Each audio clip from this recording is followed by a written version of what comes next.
Ambassador Kethral had studied human military doctrine for 3 cycles, yet nothing prepared him for what he witnessed in the command center of the UES Defiance.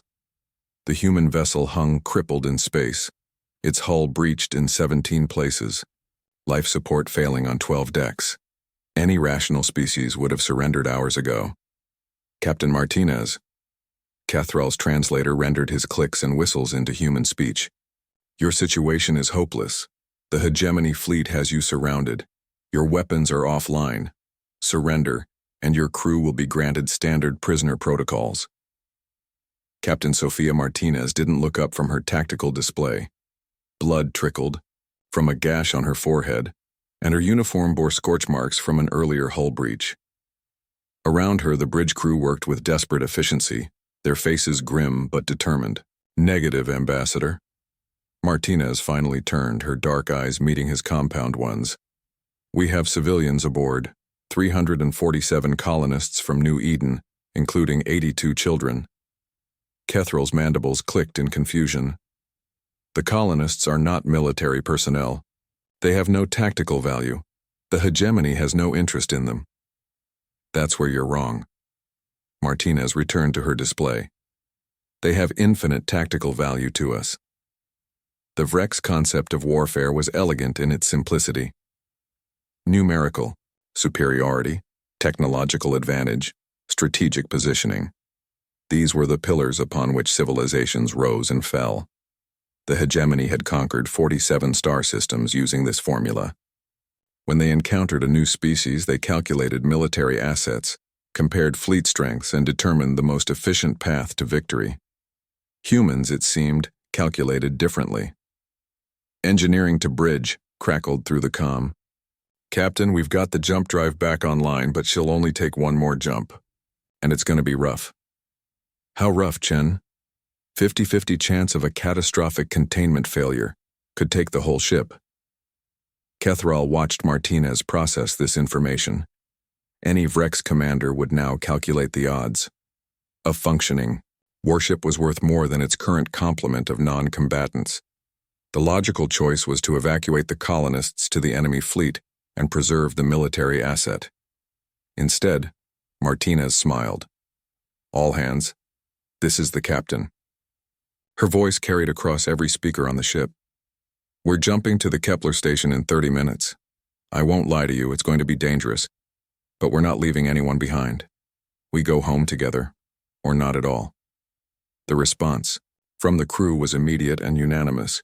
Aye, Captain. Kethral had served as an observer on 17 different species vessels. He had never seen anything like it. Captain, with respect, your logic is flawed. Kethral approached the command chair. The colonists are non-essential personnel. By preserving them at the cost of a warship, you significantly weaken humanity's overall military position. Martinez stood, her slight frame somehow commanding the entire bridge. Ambassador, you've been studying our military doctrine, but you've been asking the wrong questions. Explain. You want to know our fleet strength, our weapons capabilities, our strategic resources. Martinez gestured to the displays showing the approaching hegemony ships. But you never asked what makes us strong. On the tactical screen, Kethral could see the hegemony formation.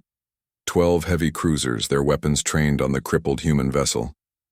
The Defiance was outgunned, outmanned, and out of options. Your strength is irrelevant, he stated. Mathematics does not lie. 12 ships versus 1 damaged vessel equals certain defeat. You're measuring the wrong thing.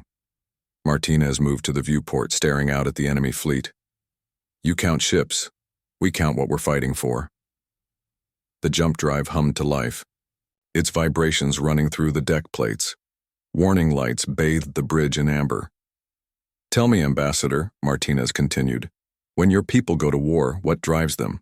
What makes a Vrek soldier charge into enemy fire? Kethral considered the question. Duty to the hegemony. Orders from command. Tactical necessity. Abstractions. Martinez shook her head. We fight for Corporal Jenkins, who just became a father, for Dr. Yates, who saved my life during the Proxima incident. For little Maria Santos, who draws pictures of Earth even though she's never seen it. The hegemony ships opened fire, their particle beams lancing through space.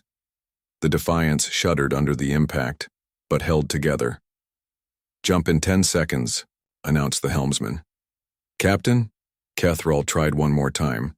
"This course of action serves no strategic purpose. You cannot win this war by saving every individual." Martinez looked at him, and for a moment her expression softened. "That's where you're wrong, Ambassador. We've already won." "How?"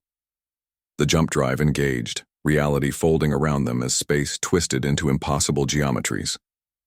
But before the transition took hold, Martinez spoke one final time. "Because while you were calculating our fleet strength, we were calculating who we'd die for.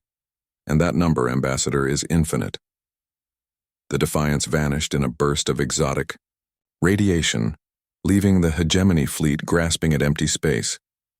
3 days later, when the story of their escape reached Earth, recruitment stations across human space saw their longest lines in decades. The footage of Captain Martinez's bridge, the recorded testimonies of the rescued colonists, the simple statement of, "We go home together or not at all," it all spread through human networks like wildfire. Cathrall watched the recruitment numbers with growing unease.